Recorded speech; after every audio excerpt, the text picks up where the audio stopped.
How's it going, everybody?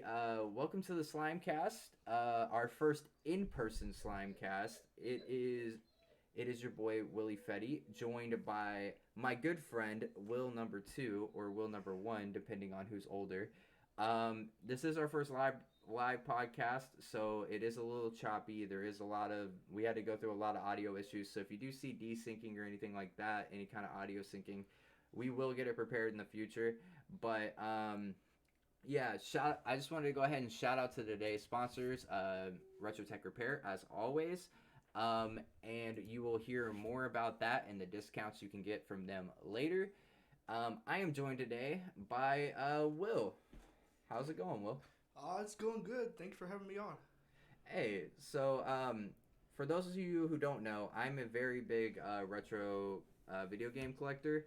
If you haven't seen by my wall behind me or just any of my other things or my centipede machine that I showed off whenever I got it, I really like retro video games. And another person who likes retro video games is the person sitting to my right, and he's right on y'all's screen too. That is my boy Will. So, Will, so tell us a little bit about yourself. Who are you? Introduce yourself to the community. My name's Will, also known as Alex. 21, mainly big in like 80s, 90s collecting, so NES, Super Nintendo, Genesis, stuff like that. Right now, going for a complete licensed NES set, 677 games, and it's tough, but it's awesome. System's just amazing to collect for. Yeah, I mean, I like the NES, but I prefer the Sega, as you know. Big Well, Sega fanboy over here. both systems are great. Yeah, that's for sure. Like both systems are really good, but yeah, like since we already got over what do you do? How did you like? I'm just gonna go ahead and break the ice. How did you get into collecting? So, when I first got a job, it was more I wanted to get back what I played Right. as a kid. So my first system that I got was the NES. But I didn't start back rebuying the NES. It was more going my teenage years. So I rebought a DS. Got the games I liked, the Pokemon, Kirby, Mario Bros. And then I'm like, okay, let's try to get what I missed out on. Try to experiment, try to find new things that I'd like. So it was something dumb. The first new system I got that I never had was an Atari 2600. Classic system. And the game I got for it was Missile Command, Asteroid, and Berserk. I've heard of Berserk from a it was a creepypasta thing called Evil Auto. Like the face that comes and just you can't kill it, just comes and kills you. Mm-hmm. I always wanted to try it and just to see how it was. And I'm like, okay, the Atari is pretty cool. And then I fell off. Yeah. But then I tried other stuff, and then when I got into doing the NES, like my love for gaming like shot up. And now I'm like, okay, there's a lot more to games than just the DS or just the Atari. Right. I was new really for like the history of like games. And then I started like doing like research and then looking up all the stuff they had. It's like, okay, this is like a whole world Right. of games. Like we know of such and such franchise, but there's just so much more out there than this franchise. So I just thought, okay, let's experiment, let's try new things, and it paid off, and now I like everything. Yeah, now we're going to video game conventions like you know, day in and day out. If anybody didn't know, I hook him up with games. He hooks me up with games. We like he has his Discords. I have my Discords, and we kind of just bounce back and forth for like. He knows I collect all the Sonic stuff and Sega stuff, and I know he collects Nintendo stuff and kind of rarer gems or whatever. So like, we kind of have been linking up, and he tells me about his trades. I tell him about mine. But this is a side to my community. Like they don't know I really collect retro stuff. Like I may be sponsored by a retro like tech, kind of like he does everything. Like he gets everything fixed and everything. And they know I like the classic Game Boys and Resident Evils. But they don't know what they don't know is I actually have a huge collection of like obscure games and obscure like Sega products and all of that stuff. But yeah, like this is like one of those passions that I love, and this is one of my friends, chat, that also loves that same passion. We kind of have to stick together because there's not a lot of us left. A lot of people like to resell, so not a lot of us left. You know, video games, it's like a part of our lives. Mm-hmm. We play it growing up, and a lot of people continue playing it through their adulthood. And I see this thing about which one would you rather get rid of, video game or music? Music's great. Can the music does that mean that the music in the video game is gone as well? Well, that's the thing. The music, see, that's because if the music in the video game's still there, I'll get rid of music and just listen to video game music. We go. I mean, video game music and like what people consider as actual music is very different because the music that you hear in a video game just adds on to the experience of the game. Sometimes. sometimes it adds on, sometimes it doesn't. It's like once you get to that crappy one where it just loops and loops. Okay, this is enough. I gotta turn it down. Can I just play the game? Right. But video games, it throws you into a whole nother world. You can get out of the world you live in and just throw yourself into that world. Right. It's like reading a book, but you have control over your world. And I love it. I agree. Unless it's a Ubisoft game, and then it's a new Pokemon game, and then it's a cutscene, hold hand. Hey, look at your little friend. Yeah, for real.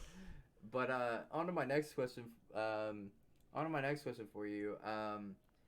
Like, I don't know your friend's situation and everything. I'm your friend, obviously, but so I support it. But for any of the friends that you have that don't know that you have this hobby or think, because I know there's a lot of people in this world that think that we are wasting money by buying these things, and that we should invest the money in the stock market instead of me going and buying a CDX or instead of me going and buying a 32X, right? Like, they think, oh, you should take that money and invest it into the stock market, right? So I was wondering if any of your your real life friends kind of patronize you for collecting retro games, and how do you deal with that? Well, they ain't my friends. They ain't your friends? You cut them off? The people I communicate with are the people that know I love this, or two, have passion for this as well, or something similar. Right. So when I was in school, before I even did, before I even collected video games, I was big on Yu-Gi-Oh. Mm-hmm. Yu-Gi-Oh and Pokemon. Right. And I gathered up a lot of them friends, and in school we was always the outcast. Everyone else, is what the other people perceive what they do as normal. Right. The stuff we do, we perceive it as normal. And there's all them outside people that do talk about the stuff that we do. Yeah. But when it comes to it's a difference. Hobby and passion goes together. You can have a hobby as well, but are you really passionate for that hobby? Right. Do you have passion for playing Yu-Gi-Oh? Do you have a passion for collecting games? And yes, we know we spend a lot of money on games and stuff. But about like putting the money into the stock market and stuff. Mm-hmm. Money can't buy you happiness. Well, are you happy buying old retro stuff? Yes. Well, then you're buying it. Yes. I mean, I'm just saying, like, Yes. I know the point you're trying to Yeah. say. I'm just like, giving the antagonist view on it. I'd rather not put money into a thing where the only thing I see is more money. Right. I'd rather put my money into something I love and have passion for, Mm-hmm. and be happy than just see the money out of my pocket. Out of my pocket, I have nothing to see for it. Yeah, I mean, it's also about, like, video game preservation for me, honestly. Like, I love Sega stuff, and I want to collect all the Sega stuff, but, like, there's a lot of obscure titles that are just never going to see the light of day again. Like, perfect example, me and Caitlin were watching stuff about PT, like the playable teaser for Silent Hills. Yep. It just got a, is the stream muted? What do you mean is the stream muted? Dino, don't even start. The stream ain't muted. Hold on. Hold on, chat. I'm gonna mute my audio real quick. Nah, stream ain't muted. Okay. It's just real quiet for you. Oh, well, you can turn it up. But, yeah, like, PT, like, the Silent Hills, playable teaser, someone just finally got the code for it, like, broke down the code and put it on PC. Finally. But it's not the exact same experience, but it's, like, it's this close, right? And, the thing is that we won't ever have that true experience ever again. Yeah. But we have something close. I'm planning on downloading PT and playing it on stream. There was, I think it was like a while before, like right after, they took it down. Yeah. There was, I believe it was something on Steam. I forgot the name of it. I think it was like Viscera or something. Mm-hmm. It was basically a clone of PT. Yeah, so see, that's what the dude reverse engineered PT in Unreal, in the Unreal Engine. Yes. So, like, it's like, there's like a couple things like off, camera-wise, like the roaches crawling on the floor and stuff. But other than that, it's like a perfect, like, PT, like, I guess, clone, but he reverse engineered it, so it's PT. And, I like stuff like that, but then again, it's just like, we're getting to a point in time where everything's going digital. Everything is, like, the Wii U servers are shutting down. Granted, half the Wii U games, you can buy physical. Yeah. Right? But, like, a lot of those digital purchases and stuff, like, they, like, the ones that were only digital, like, let's say Scott Pilgrim vs. the World. Yes. If it wouldn't have got that limited run, we would have never had it ever again. Yeah. And, like, that's the type of stuff that I'm worried about in this all digital future, because, like, Microsoft's pushing it with the Game Pass and the cloud. Like, PlayStation's pushing it by releasing a no-disc version of their own thing, which, yes, it's not selling that well, but, like, as well as the disc version. But, like, dude, half the games, like, so say if we buy, this is my point, if we buy a PS5, 20 years down the road, because we want to play some PlayStation games, most of those PlayStation games are broken until they get the day one update. And how are we going to get the day one update without going through some crazy, like, if someone actually has the brain power to keep those updates on a server that we privately connect to? Yeah, and I was like, that was something I was thinking about. Well, like, what's up, Dino? Welcome to the podcast. Why I feel, we're getting too high tech where it's more, you have to advance into the next generation to be able to play a game. Yeah. Because, like, with the PS5, you have to have that download off the start to be able to play it. Yep. And I guess when it comes later on where the systems no longer are able to do that, you won't be able to play the game. So you're just left with these discs. Yeah, and on top of that, did you hear about Halo Infinite? I've not. Okay, so Halo Infinite's had a physical release, right? Yes. This is the first Halo game I never bought. I didn't buy physical, and there's a reason for that. It's because on the physical disc, it's only a quarter of the game on the physical disc. A quarter of the game. You can't even load into campaign or multiplayer. It's basically a disc that's blank that has a download code on it. And it's like, why even release a physical version? I guess for like collectors who like to have the box displayed. But like in the future, like if I want to buy Halo Infinite, you know, and the Xbox servers are shut down, I want to buy Halo Infinite, I pop it in, it's unplayable. Like you literally can't get past the loading screen at all. And it makes absolutely no sense to me. You know, I was talking with my friend because he owns PS5, Xbox One, and you know all the newer consoles. Right. And I told him, I'm like, I can't really. It's hard for me to advance past like the PS3 or the 360 because that's like as new as I get. Mm-hmm. Because I like the ability to put the game in and be able to play it. Yeah. Not pay the $50 and then get home and then have to do a 2-hour download. Yeah.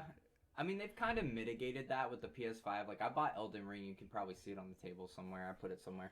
But I bought Elden Ring last night. By the way, for $40, I bought Elden Ring from somebody on Buy, Sell, and Trade. Are people scalping that game? No, but there was a steal. He was like, I bought it, didn't like it. And I was like, let's go. I'm going to buy Elden Ring, right? I'm not a big Dark Souls fan, but like, you know, Elden Ring's getting all this praise and hype, and my friends offer to play with me, so I might as well, right? For content, obviously, you know. But like, it took me 2 minutes to download Elden Ring. 2 minutes? On the PS5.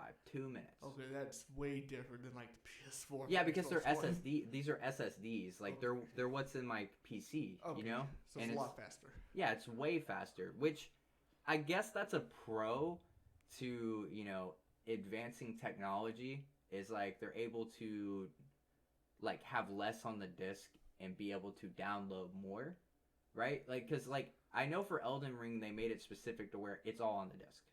You don't have to like download anything else like outside the disc. But I do know for most retailers, like let's take the Kingdom Hearts for example. Kingdom Hearts on the Switch. Yes.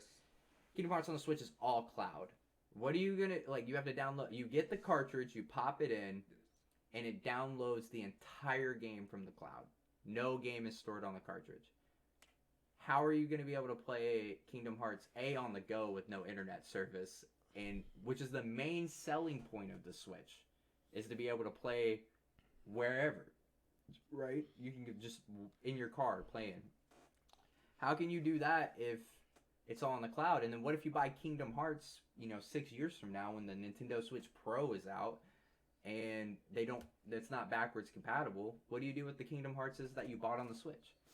I'm not 100% sure because I don't own a Switch, but me and my friend are wondering if we can actually transfer stuff from one Switch to another. You have to have, okay, so to transfer this, okay, so are you talking about specific save data, or are you talking about the actual downloadable content? Downloadable. Okay, so downloadable content, all you have to do is have both Switches in the same area, and there's like a little transfer feature where you can transfer all of the data from one game over to the other. So would that work with like... Yes, it would with systems that are offline. It works offline. Okay. So that would be a way to mitigate it, but then you got to think of the scalper market that's going to be there whenever the Switch shuts down. Yes. Where it's like, oh, my Switch has Kingdom Hearts on it, and I know you want to play Kingdom Hearts, but think about it like this. When the cloud servers go down, you can't play Kingdom Hearts anymore. Oh.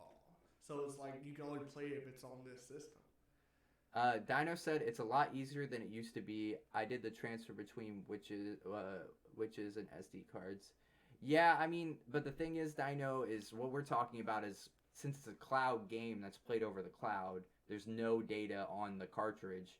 Whenever the Switch servers shut down, like the Wii U servers are shutting down and the 3DS servers shut down, like you're not going to be able to play any cloud games anymore. You know, the cloud is... Like, people are like, oh, the cloud's the new thing. It's been around for a while, and the reason people haven't used it is because it gets rid of physical media. It gets rid of ownership, because whenever you buy a disc, you buy the rights to that copy of the disc. It's not yours. It's not yours, but you own a license to own it and play it and stream it, make content, whatever. That's you're buying a license whenever you buy a disc. That's how it's been since the PlayStation 1 and cartridges. But now, like, you can do whatever. You can rip the ROM if you want to. You can do whatever. You bought the license to whatever's on that cartridge or on that disc. But now what they're doing with cloud is they're saying, well, you may have bought you're now buying the right to play the game instead of the right to own the game. Which is the worst part about it. Like, it's like cloud servers shut down. Like, you're not playing anything that has to do with online services, or you're not getting any updates. You could buy a Switch and the game needs a day one update to work, or a PlayStation that needs a day one update to work, even function, like Halo, and you're out of luck. So, with technology and stuff going forward, do you think we would possibly see sort of going backwards? So, say like forward, we go back to what we did, like with the PS2, stuff like that, where you could just go ahead and play it and you get the physical thing and none of this cloud stuff. Well, I think they make too much money. I think they make too much money off cloud stuff. It's easy, cheap, affordable, and on top of all of that, you can't sell it back to GameStop. You get what I'm saying? Yeah. You can't sell it to anyone. And then once the game dies, guess what? They'll release it on the next console and you buy it again. Now, I like what Xbox is doing because they're doing backwards compatibility, and like you can play all the way up to original Xbox games. And I think if they continue that trend of every next Xbox console being able to play all of the previous titles that have released, no matter if they're digital or not, that means you get the updates. That means you get the whatever, because it's all stored in their cloud, all the updates. And it's all in one cloud. They don't upgrade their cloud. They don't change clouds like every other thing. It's all just one consistent thing. So I like what their approach is. The PlayStation, I think they just added PS4 backwards compatibility because it's the same archetype. Yeah. That's in it. I mean, now, if it could play PS3 games and PS2 games and PS1 games, that's why I bought a fat PlayStation 3. If it can play those games, then we have nothing to worry about. But I do think that the future is headed to me buying digital games and owning a license to play them. And eventually the servers will get shut down. And then you no longer have the games. And then I wasted however much money and time. And then now you have to go to the next console and redo And it it might not even release on the next console. You know what I mean? Yeah. Like, it might not even release on the next console. Then what do we do? So it's more forced progression. You have to continue to the next one to be able to play. Right, and then then they could just be like, oh yeah, you remember that game you loved? Like, you remember I'm trying to remember. You remember Goop on the Genesis? Yes. Yeah, you're never gonna be able to play that ever again. You know what I mean? Like, you'll never be able to play Goop ever again on any console. And that's what's sad about this whole thing, is that we are getting to a point in time where video games aren't being preserved, except by people like me and you, who like go out and buy the games, make sure they're like, dude, whenever Xbox servers were getting shut down, I brought out all 4 of my Xboxes, loaded up the hard drives with everything I had, put in every disc, downloaded every update, did everything I could, because I knew that at the end of the day, I wasn't going to have this anymore. And I want to be able to go back and play the games that I wanted to play. I know they shut down the online servers for Halo recently. You think they're going to advance and do it with all online games? They're already planning on it. I think it's either at the end of this year or next year. So, like, I think that in PS3 shutting down next year, they extended the life of it a little bit, but it's shutting down next year. The 3DS shop and the Wii U shop are going down next year, March 23rd. By the end of April, you're not going to be able to use your credit card on it. You're going to have to go buy Nintendo cards to use. Like, and this is going down in March of next year, right? March of next year is when the whole shop closes. Okay. And you can't buy anything, not even with cards. At the end of April, you can't use your credit card anymore. So it's just one of those things of like for game preservation, and also Nintendo won't let us rip ROMs. You know what I mean? Like Nintendo won't let us rip ROMs, so we can have these forever stored. It's just it baffles me. So it's like they want to not have, they don't want duplicates or copies of what they made. So it's like if you want it, you have to. And they say it's for piracy reasons, but like they're not offering us any other way to get it. Like for me to come out here and buy like Pokemon Crystal, right? Like I can buy it on the 3DS shop. I own it on the 3DS shop, and I own physical cartridges. I also own the Japanese cartridge. You know what I mean? But it is illegal for me to rip this ROM and upload it. Like, and even if I don't upload it and I rip the ROM and play it on an emulator on my computer, they can still sue me, even though it's on my computer and my stuff. A lot of people, well, not a lot of people, kids growing up, they want to be able to play this. Yeah. And, they can't. I remember when I was younger, I was downloading and playing ROMs of Super Mario 64. Mm-hmm. Just to want to play it. This was before it came out on DS. Right. And I just really wanted to play it. But I couldn't get my hands on a 64 and the cartridge. Right. But I really wanted to play it. And then there's people like kids now that, want to play Pokemon Crystal because, they're a big fan of Pokemon. Right. But they can't get a hold of it or... It's too expensive. Yes. And that leads me into my segue. I wish you had the computer pulled up because I actually have like a little window that I'm going to show everyone on screen right now. So this is an article. It's about Heritage Auctions and What a Games accused of running a retro scam. Chat, I don't know if you've heard about this. I know Will has heard about this. But how much have you heard about Heritage Auctions and What a Games? Basically, like, not a lot, but about them probably selling amongst each other. Okay, you do know out of Heritage Auctions, they auctioned off a What a Games graded Super Mario Bros. For $2 million. For $2 million. And then a whole bunch of news stations started being like, you could have millions of dollars in your attic. Now, pumping that price up. Look at this. I'm going to highlight this for everybody. In the last few months, there have been some very big sales of classic retro titles, including Super Mario 64, the original Super Mario Bros. Now, these weren't just random loose carts of older Mario titles. These games have all sold millions of copies and are so regular, working copies aren't not exactly worth that much. A classic Legend of the Zelda NES copy. The first Zelda, which how many got produced? A shit ton. A lot. Fetched a price of $870,000. That's ridiculous. In part to its age and condition, but mostly due to the cartridge belonging to a specific and limited variant in 1987.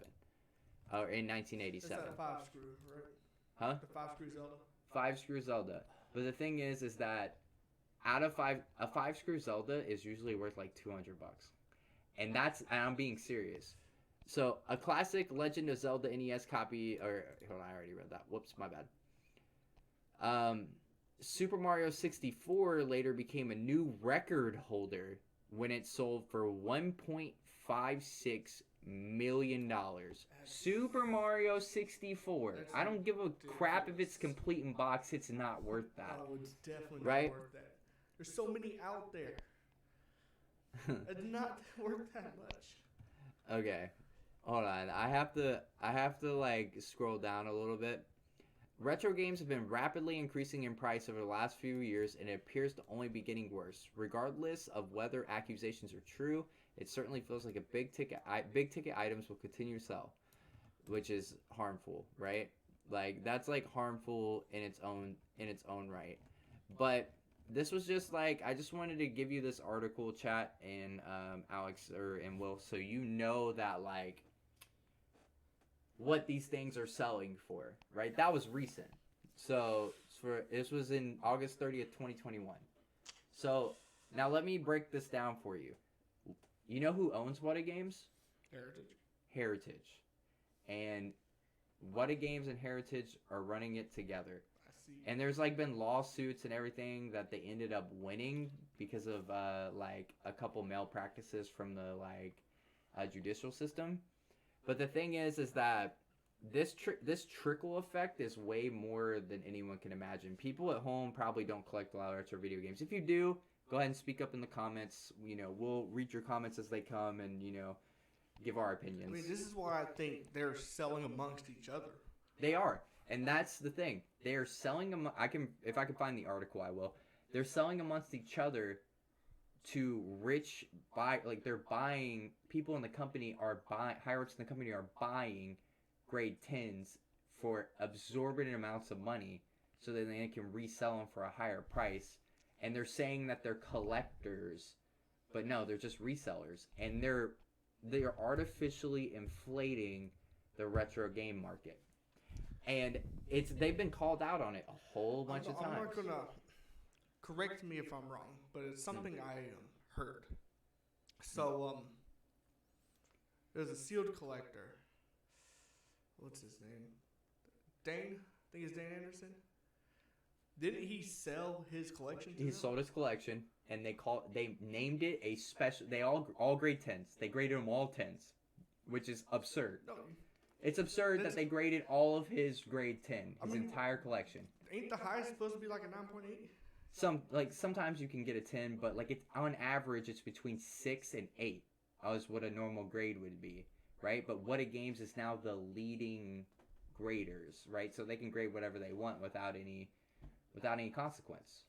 And so the main thing is that they graded them all a 10, and they called them the something collection. I can't remember, but they put it's from this collection.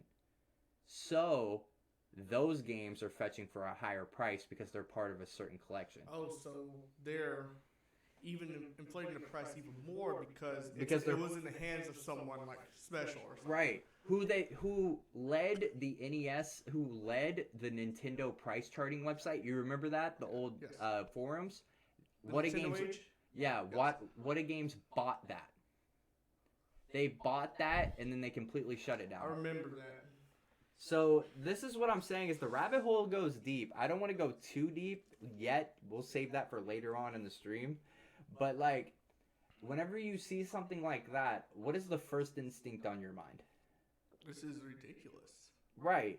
And I don't think, and they're like, and all they preach is, oh, we can make like all this money as in retro games, and like people love these things. We love these things. We grew up playing them. We just want good copies, you know, blah, blah, blah, saying that to the press. And then they go around and auction them and just sell them to themselves to artificially increase it until it busts. And that's the thing of like, they don't understand, like, people don't understand. Like, I don't collect retro games, and I know Will doesn't. He may sell his retro games, and I may sell some of mine when the time is right. If I find a copy of a game I don't want to collect, but it's a high price, I'll sell it. Like you with the Chrono Trigger, and like me with, you know, I guess like when I dumped half my stuff before I started collecting again. I had a really big collection. Mine's smaller now, but I sold a lot of my stuff, right? But like, at that time, we knew when to strike and like kind of when to sell off in times of need to get money, right? Yes. These people are hoarding and collecting and selling and getting high grades and doing all of that stuff.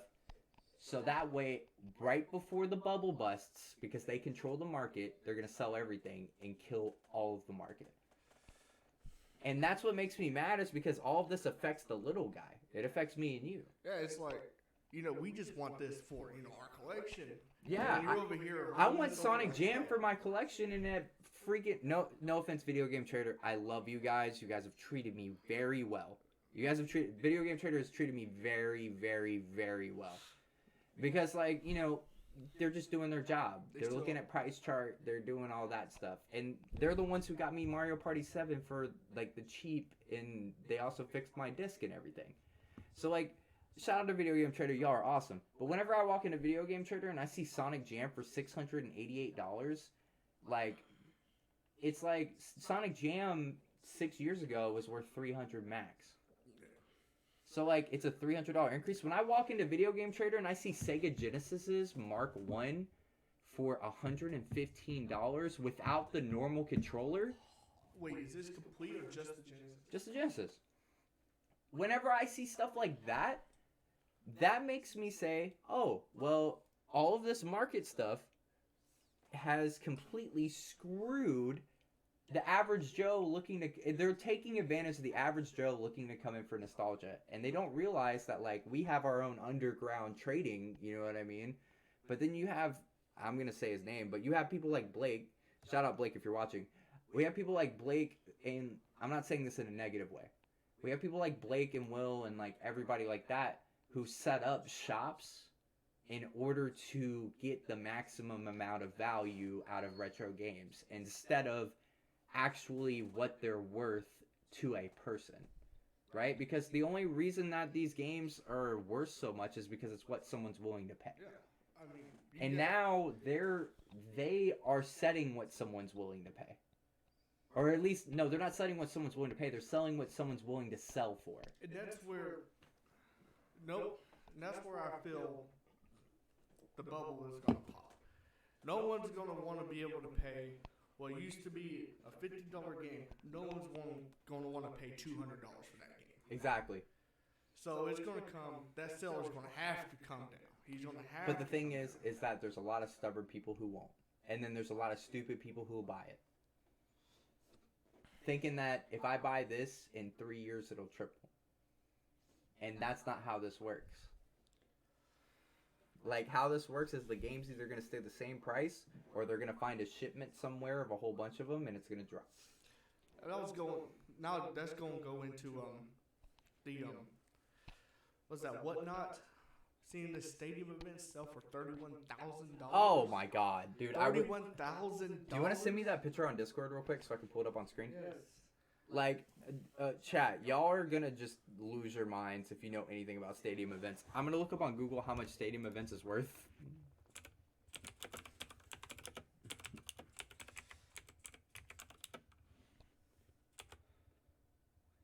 How much is stadium events worth? Oh my god, it says 13. Oh my god. I mean, It says 13, dude. Oh. you know, stadium events Oh yeah, it usually sells between 500 and 1200. it was always, Did you send me that picture on Discord? yes, Okay, cool. that game has always been notorious for being extremely rare and extremely expensive. You know, it was only rumored to be sold in stores for like a month or two, and then they pulled it out. Mhm. And who bought the? Was it Konami that bought the rights to it? Yep.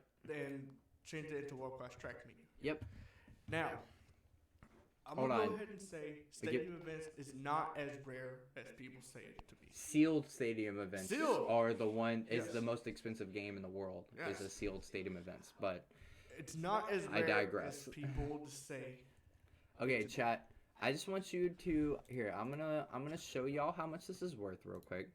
I know y'all can see it. It says between 500 and 1,200 with original box and manual. It can sell for over 13,000.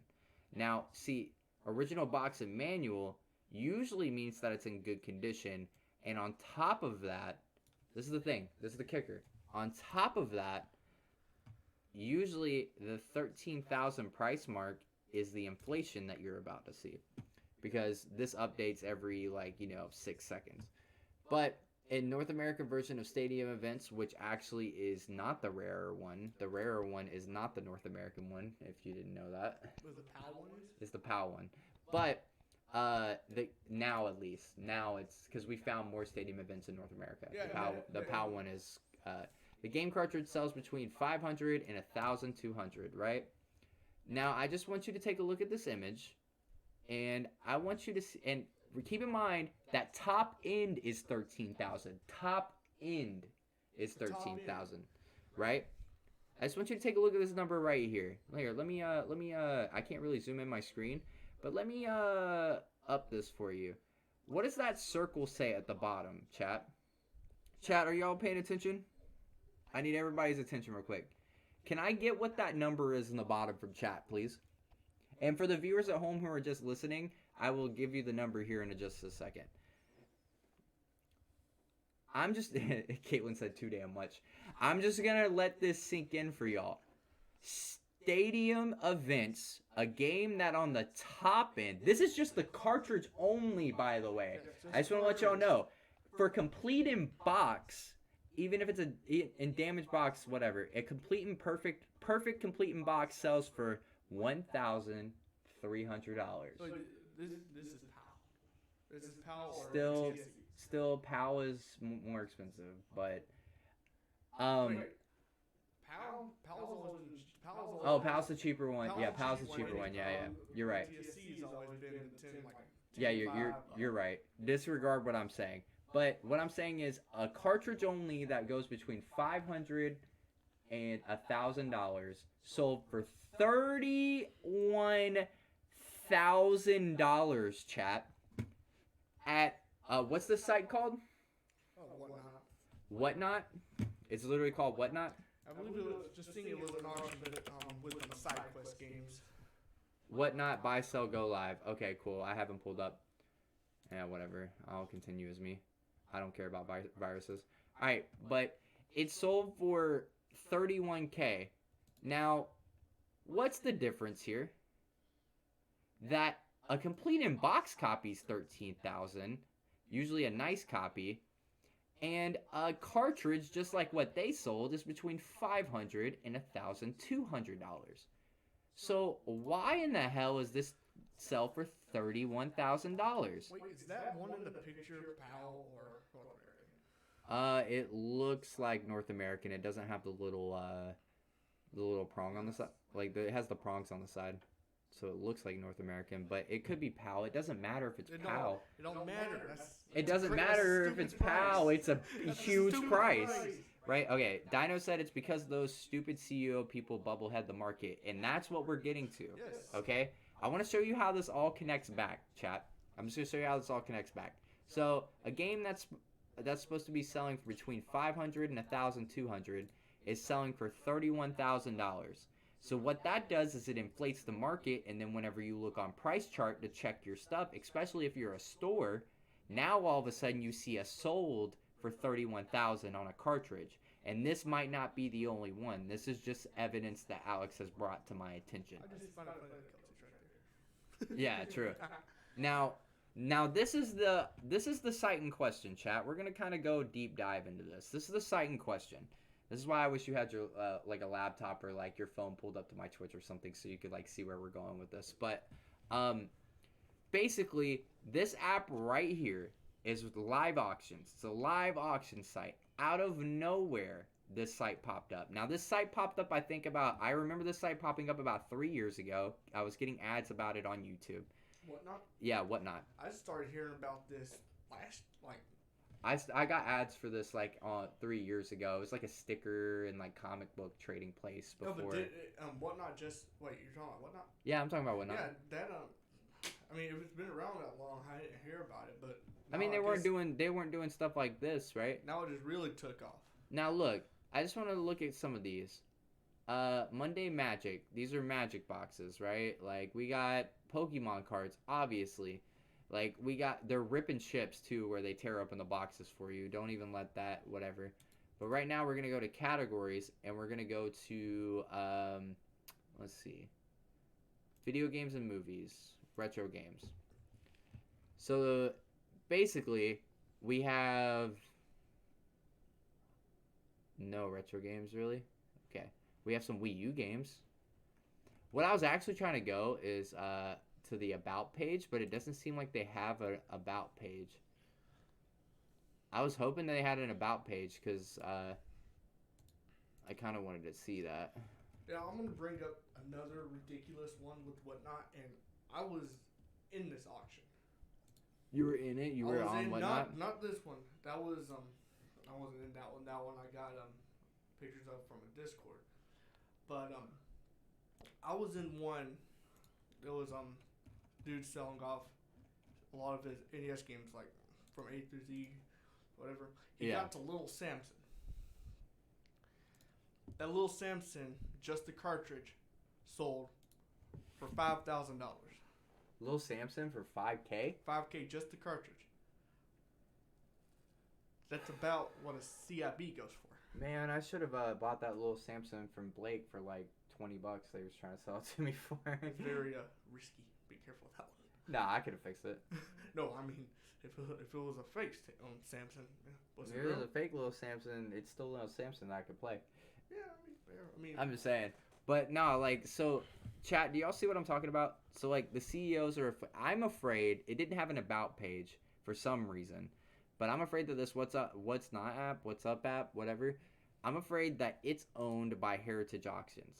And if it's owned by Heritage Auctions, just how What a Games is, then what they're doing is widespreading their appeal. And they're making sure that no one else can control the market. They're putting a stranglehold on the market. who has the money to spend $31,000 on a stadium event? Who is that? Who is that? I mean, it looked like a girl. I mean, It looked like a girl, Kelsey, so I mean, Kelsey has $31,000. I mean, hey, she might have. What's she gonna do with the little? What's she gonna do with the stadium events? I mean, probably try to resell it. It's like the NFT craze. Probably try to resell it and then not get as much money back. Oh no, you won't get $31,000 back for it. I'm not paying $31,000 I for don't think there's stadium no events. one else that's gonna pay. Dino, are you $31,000. paying $31,000 for any NES game loose? I just want to know, is anybody paying, like, even the World Championship cartridges, are It's you not paying even that much? I know, are you paying $31,000 for the Gold World Championship cartridge? No, you're No. not, because it's worth it's worth $2,000 maybe max? No, for the gold one? Oh yeah, then no. No, the gold one's even more. Oh, it's even more than that. The gold, and that's what's the gold is like. Well, how much was it like a few years back? I think it was like $25K a few years Yeah. back. So you're telling me a stadium event is worth more than It's worth more than a one-of-a-kind cartridge? No. How many WCs are there? 36? Yeah, but there's only one. Isn't there only one or two golds? Like gold cartridges? No, I think there's off the top of my head, I think there's only been like 12. Well, still, that's still a low number, right? Yes. And Dino said no to paying $31,000 for stadium events. I don't care. I don't care if it's complete in box. I'm not paying $31,000 for it. But we know a guy that has 3. But like, it's just one of those things of the reason we're talking about this chat and not having like a normal podcast where I ask him questions and all of that stuff, because I'll get to that eventually, is because we're both very adamant on collecting video games and preserving video games and just like playing old school games in general, right? Like that's what we do, and that's why me and him became really good friends, is because like, you know, we, for our love of retro video games and just video games in general. And yeah, like it feels like the stranglehold on the market is only for the fact that we are it's affecting the little guys. Let's put it plain and simple. It's affecting the little guys. When Blake was trying to get me to mark the Super Mario Bros. Or the Mario Bros. Cartridges, like for NES, at $20 each, I went behind him and marked them for $5. How much do you want to sell Mario Bros. 20. Oh my god. Yeah, I went behind him and marked them for $5. I can go down there. There's, you know, that guy that has all them cartridges. Yeah, you just be digging it and find like one for $1. He has like 10 of them. Yeah, find one for $1. Like they came with every NES system. There's Yes. no reason in hell that you would pay $20 for a loose, beat up copy of Mario Bros. And Duck Hunt. And it's been remade like how many times? 6 times or something? Exactly. It's crazy. And on top, look, another thing on top of that, right? Like, you know, I have one signed in the back of my car right now in the trunk. yeah, like it's one of those things of even the box copies aren't worth that much, dude. Like even the box copies, like, because the box copies were there before Rob the Robot. And it's like, whenever I sit here and look, like, I looked online at my Sonic games that I have, like my original Sonic boxes, not for resale, and people were selling those things for like almost $100. And I'm like, it's Sonic the Hedgehog for Genesis that's on every platform. I mean, yeah, I mean, what is it? The one that actually was sold in stores a little bit more than that? I mean, yeah, I have the one that's sold in stores, Yeah, the but I not for mean, resale, but like that doesn't matter. It's Sonic the Hedgehog. Go buy a loose copy for $5. yes. Like what? Sorry, we're getting on a tangent, chat. We'll steer this back in the right direction, and we'll probably talk about this here more here in a minute. But I am almost at my ad read mark, so I'll hit you with some questions real quick. So question. This is actually a really good question because I have trouble with this myself because like I've kind of been neglecting my games if you didn't see by the dust that are on them. Yeah, I was about to ask you that. I'm like, what is this? I've been neglecting my games. I was gonna clean them up, but like I've just been too busy with work and everything. But this is a really good question. How do you balance your social life with retro game collecting and with like actually sitting down and playing games and enjoying yourself? Like, how do you balance the whole I go to work, I go do this, and then I also have to go keep an eye out and still have time for retro gaming? That's difficult. Because this applies for even normal gamers if you're watching. Well, social life, I don't really have much of a social life. Besides, see, I wake up, go to work, go to the game store, get food, go back home. Yeah. But as far as playing games, it's just what I feel for. But it's hard once you accumulated so many. It's like, dang, I have nothing to play. Right. It's like, what do I want to play? Nah, I don't want this. I don't want this. It's hard, and I was talking with dude at the game store. Right. That's another reason why I love older games, because I can go into a game and expect not to beat it. I go in, have the fun I want with it, and be like, okay, I had a good time. Put it up, go for another game, have a good time, have fun with it. And go, and I just kind of fluctuate with that. If I want to sit and play an RPG, yes, it's going to be taking up time, but I don't have the time.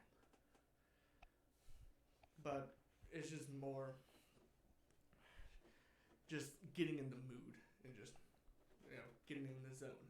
Yeah, like making yourself have free time to be able to do that. You know what I mean? Like it's really like one of those things of for me it's been really hard because like I was out of my I don't know if I told you this. I was out of my medicine for like the past 2 weeks or whatever, and so like I stopped streaming and I stopped doing everything like that. Back to normal now, obviously. Yeah, it gets a little warm in here, but so take off all your clothes. I am getting so hot. I'ma take my clothes off. Alright, but yeah, sorry about that, chat. But yeah, like we like so getting back into the group was a little scary. But since I've been streaming and everything, like I wear myself out streaming. I can't even like I want to edit videos, can't do it. Like, and then I want to play Red Dead Redemption 2 again. Don't spoil it because Caitlin's watching. I wanted to play with her. And like I've been playing a little bit here and there, but I've just like lost touch with that side. That's why my retro video games are neglected. Are you like me? Well, you're not, because I can make the dust bowls in there. I always end up reorganizing my room like twice a week, just doing something in there. Even if I don't like play a game, I'll just be in there and just doing something in there. Right. Like I stay in my room. Like just the other day, like I had a whole setup like in one corner of my room where I had my box TV with my Genesis, Super Nintendo, NES, and Master System hooked up to it. But then I was like, okay, I've accumulated so many like boxes. Like I got this giant ColecoVision. I got this JVC. I have like all these stuff. I'm like, okay, I gotta do something different here. And I'm about to buy a box action set.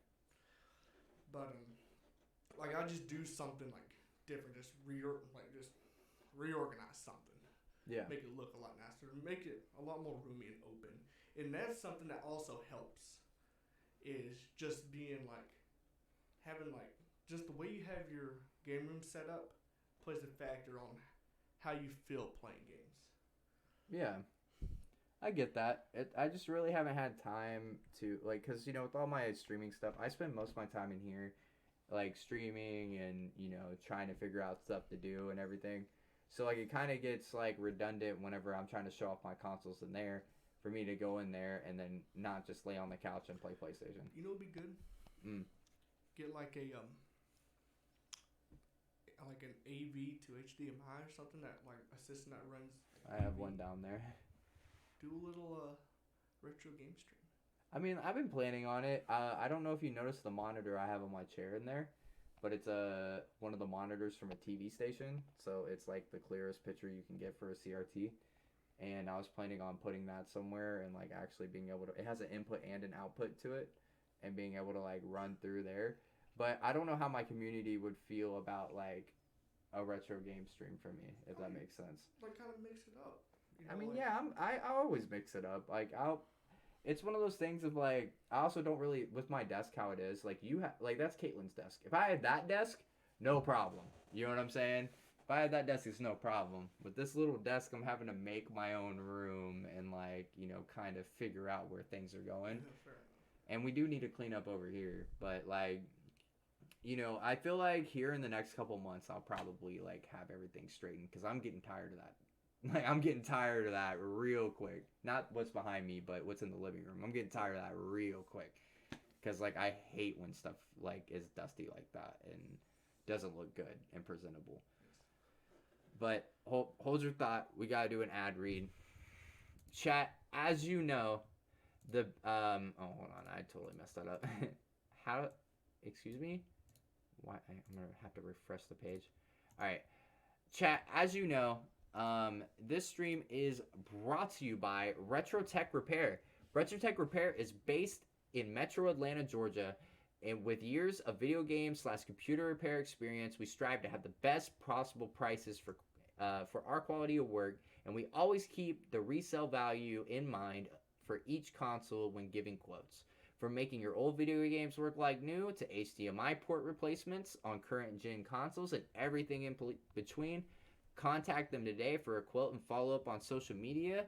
I'm going to go ahead and post their link in chat. If you say that you came from the Slimecast or that Fetty sent you or Willie Fetty sent you or Will sent you, whatever your thing, whenever you're doing your order, then you will get 15% off of whatever it is. If you need a whole HDMI port modded onto your Game Boy, you get 15% off.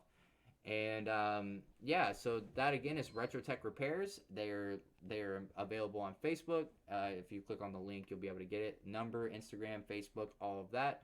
Again, this is Retro Tech Repairs. And yeah. And that's the first sponsorship down. So shout out to Mike.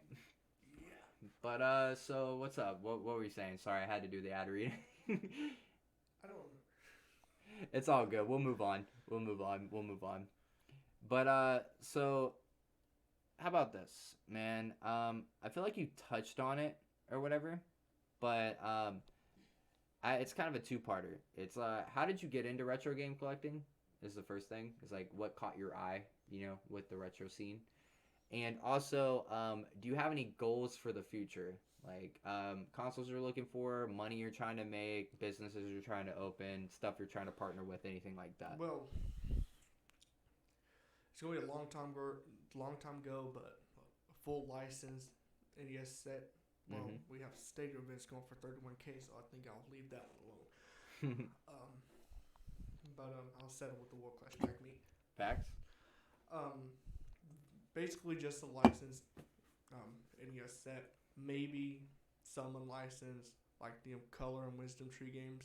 I'm not looking for the Panesian games or the Sachin games. Half the people viewing the stream have no idea what you're talking about, right?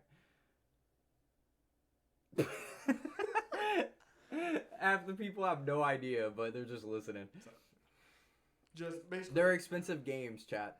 Basically every NES game made. Right. And a lot of them. Well, what caught your eye? with all these retro tech games? Did you grow up in like me, where you got your Sega Genesis from your brother, first console, and then you fell in love? My grandmother got me an NES with Super Mario Bros. Duck Hunt, Super Mario Bros. 3. Super Mario Bros. 3 was my childhood. Right. That game I love. And I played that, and then a little later, she got me two Game Boy Macros. Nice. I lost both of them in vacation in Mexico the same day. Oh, that sucks, because they're so expensive now, but that sucks. But it was basically like that when I went back and just basically besides the job, what really started was I was going through storage and found my old Game Gear that I also got. Yeah. And it brought memories back. Okay. But just with collecting, it just something. I guess it was something that came naturally. Just seeing what else is out there, trying newer games, older games, stuff I wanted whenever I was a kid, like a Super Nintendo, Yeah, a Genesis. It was something like that, but the NES was the one that got me started into gaming, got me loved into video games, and that's the one that holds dear to my heart. it's kind of like how my Genesis is dear to my heart. I feel you, man. I feel you. Yeah, we can keep moving this along, because we still got a long way, sir. Still got a long way on the podcast. We had a lot to talk about. Yeah, we do have a lot to talk about. We have a lot more points to bring up. But before we all do that, right? Is there anything else you do, like, besides retro tech, like retro stuff, and working all the time? Oh, by the way, for the people, you don't have to dox yourself. What do you do? I go to concerts. That's like my other thing. That's your job? Go to concerts? No, I was saying, without doxing yourself, like, what's your job? If you don't mind sharing. I just work in produce. You work in produce? Yeah, that's it. Just putting fruits and vegetables out. I mean, hey, I used to work in produce at Fresh Market, so It's great. hey, it is what it is. I taste test a lot of stuff. Oh yeah, for sure. Hey, have you tried a plum cot? No, I don't even know what that is. It's a plum and an apricot hybrid, and it's the best fruit of all time. And I don't like fruit like that. It's the best fruit of all time. I love plums. Trust me. Just trust Will. Okay? Okay. They're almost in season. I'll go pick us up one. You gotta try it. Plum apricot. If you don't like it, I'll eat it. Well, okay. Thank you. If it has plums in it, I'll eat it because I love plums. It's a hybrid. Like they hybrided the plants together and made a new fruit. So is this like that cotton candy? No, it's not like the cotton candy grapes. It's not the cotton candy grapes. No, they hybrided an apricorn and a plum to make a plum cot. And it is the best tasting fruit of all time. She's laughing about it, but she knows it's my favorite fruit. If you couldn't hear that, chat, my fiance was laughing at the fact that I love plum cots. But so you work in produce, and yeah, that was a little too much, I guess. You didn't want to share. You didn't have to share. No, you said apricorn, as in Pokemon. Oh, my bad. Apricot. There is a giant dog. There is a dog in here. Shout out, hey, stream, shout out to my dog, Major. No, dog. It looks like a cow. Yeah. Thank you. Major, out.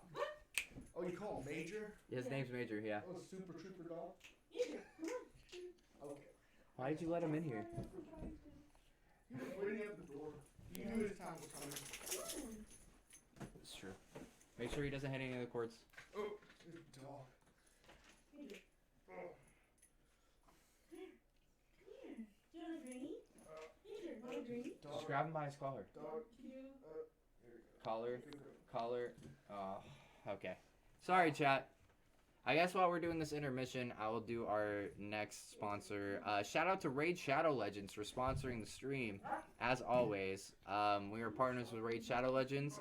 If you use my code, if you type in !RAID, if you type in !RAID, you will see my download link where you can use my download link and use my promo code to help support me. And yeah. It's Raid Shadow Legends. It plugs into the mic in. Okay, what Great Dane hybrid is this dog? It's a He's a train walker coonhound. Yes. Half a Great Dane. I just try to have a normal podcast chat, and this is what happens. I just try to have a normal podcast, and this is what happens. I literally told her not to let him in here. Mission failed. Yeah, did you grab the mic? We'll get him next time. Yeah. Whatever. At least I got to do my half Raid Shadow Legends segue. Hey, that makes it more entertaining.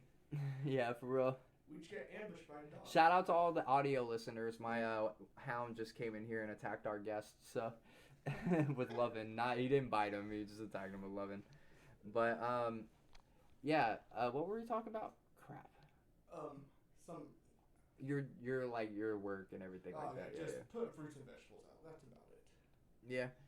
And so I guess we could just move on because Major kind of ruined that. I'm so sorry, chat. I'm so sorry, listeners in chat. But is there anything else you do besides like retro and produce, anything like that? Oh, concert junkie. Concert junkie? Who you like? I'm just a straight metal guy. You're a straight metal guy? Just straight metal. Well, I mean metal and 80s, 90s pop, rock pop. Okay, what's your favorite band? Well, that's a hard one. I mean, I did just go to a show Friday. I saw a band called Mayhem. Mayhem? Yeah. Why does that sound familiar? It's a black metal band. Oh, that's probably why it sounds familiar. I don't listen to that. I mean, I listen to all types of music, but like my preferred choice is like hip hop and stuff. But like, I grew up with everything, so. And I mean that's about it. Just metal, and then as far as pop rock, my favorite band of all time is Tears for Fears. Okay, never heard of them, but I'm sure they're good. You heard Greta Van Fleet? I heard them. Yeah. I saw them last year with Metallica late last year. Dude, Greta Van Fleet, like, I'm glad they got their approval from Led Zeppelin or whatever. Yes. Like, I'm so happy about that. Sorry, we went on a tangent, chat, but I mean, that's what this podcast is. What'd you expect? But, is this, I'm sure the chat is wondering, is this lovely man single or not? As a Pringle. You're single as a Pringle? Yes. Aren't Pringles stacked, though? It's just one can, though. Yeah, but the Pringles inside are stacked. Single as a Pringle can. Okay. I was about to be like, you could have been like, yeah, I got stacks falling out my pocket. You know what I'm saying? Nah. Big pockets. Oh, man. No. I am. Hey, Jesse said, hey, Greta. Yeah, dude, Greta Van Fleet is amazing. I heard that they suck live, but other than that... I didn't know who they were when I seen them. At the time that I seen the lineup, I'm like, oh, okay, that's them. Yeah, no, they're pretty good. I actually like them a lot. That and like it's something Vulture. It's like a whole bunch of old school heads like together in a band. I've been to a few hip hop rap shows. Only a few. Only a few. Yeah, I've seen Tech Nine. Okay. I've seen Immortal Technique. Okay. I've seen Suicide Boys twice. Suicide Boys are awesome. Yes. I like Suicide Boys. And Bone Thugs and Harmony. Bone Thugs and Harmony, That's classic. just because I love them. Classic Southern hip hop there. Yes. What do you mean lies? Alright, you do like I only saw Greta Van Fleet like whenever they first started. Have they gotten better, Jesse? They sound exactly the same live. Okay, I guess they got better. But yeah, man, like jeez, dude. It's one of those things of the industry today, man. Like, dude, these Pokemon cards I have behind me, man, right here. I found only one of my binders. It's not my full Team Rocket binder or whatever. Yeah. But like, sorry, I'll show the class too. But like, all these base sets and everything. So like, speaking of the retro market and stuff, everybody who's doing the retro market stuff is also influencing the Pokemon cards. Like, they really are. They're influencing the Pokemon card market. They're influencing the baseball card market, which they've been doing for years. Yeah. But they've now transferred to other media. They that Pokemon, Yu-Gi-Oh, and basically it's Pokemon Yu-Gi-Oh. I'm not sure if there's like a thing with Magic just yet? Oh no, Magic's always been this way. Always. Okay. Always. Not because of scalpers or anything, or like inflating. It's just because the cards are really good and it's really competitive. So like whenever you buy a competitive card or something with good artwork, then it usually tends to be very expensive.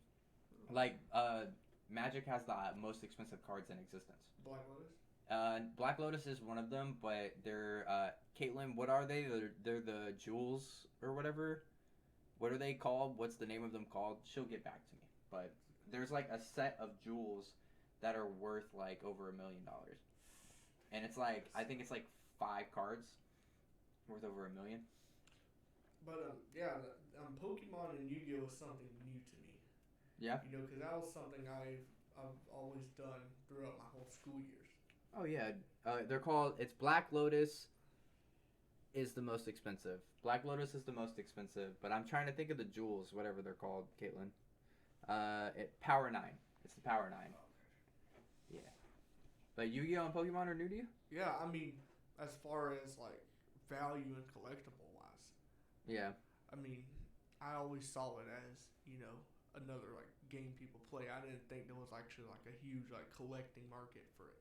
I mean, dude, we were kids whenever all this came out. Yeah. Like I remember having my decks tied around with rubber bands. You know what I mean? Like some of the most expensive cards now I had in rubber bands. You know what I mean? Yes, I remember all that. I miss all that stuff. Like man, it's crazy how times have changed. But like I said, it's not just the retro video game bubble. They've like expanded. It's almost anything like collectible wise now. It's almost anything in general. Like look at PC parts right now.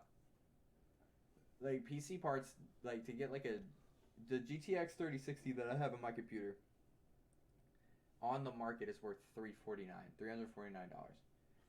If you can't find them, if you find one in store, you can't find one in store, and scalpers are selling them for like $1,200. Same with the PS5, dude. The PS5, like retails for $500, and you can only find them for $1,200. I was waiting for the PS5 to get scalped. When I heard that they was gonna like release it in waves and stuff. Yeah, I mean, I got lucky and got into Walmart.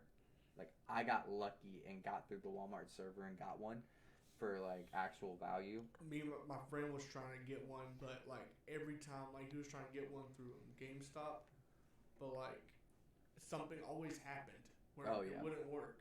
Oh yeah, that's how it works. I was waiting for the PS5 to get scalped. I mean, it was only a matter of time. I was surprised that the Xbox Series X got scalped, to be honest with you. I was surprised. I can see them. I can find them now. Well, I thought you could only find the Series S. No, I can see X's now. They just now did a thing where you can trade, like, you can get like a bundle with the, if you trade in like your Series S or something, you can get like a Series, Xbox One X with like 3 games for a bundle or something. Oh, that's nice, actually. That's how my friend got his. That's pretty cool. It came with like Far Cry, I think Far Cry 5 or something. Call of Duty. Is it Infinite? I don't know. The Vanguard. Yeah, Vanguard and the newest basketball game. I mean, like for me, I wanted Xbox to give me a reason to buy an Xbox, but they haven't, so I'm just sticking with my PC. And we can go into something now. They're just buying out all these companies, and all of those are gonna come to PC. So I'm straight.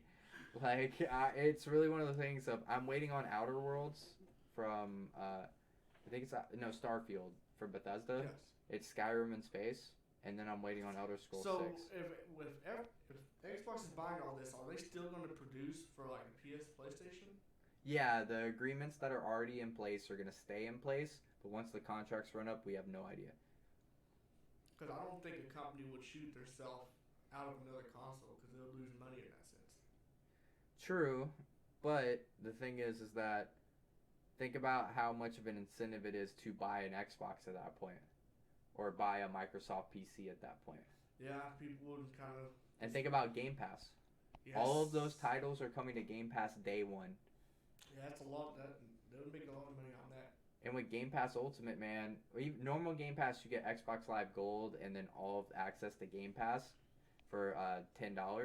And then for $5 more, you get Game Pass Ultimate, where you get all of those games on PC, on your Xbox and you get Xbox So Live. does that make it even relevant to get a PS5? Well, I mean, the only reason I have one is for Spider-Man. Deadass. Like, I literally only have it for Spider-Man, and I have a PS5 for games that I know I can't stream and run at the same time on my computer. Like, Okay. I have a really good computer, like, 3060, like a really good CPU. But since I don't have a dual setup, it really strains my computer to be able to run something at a high frame rate and, like, at a high resolution.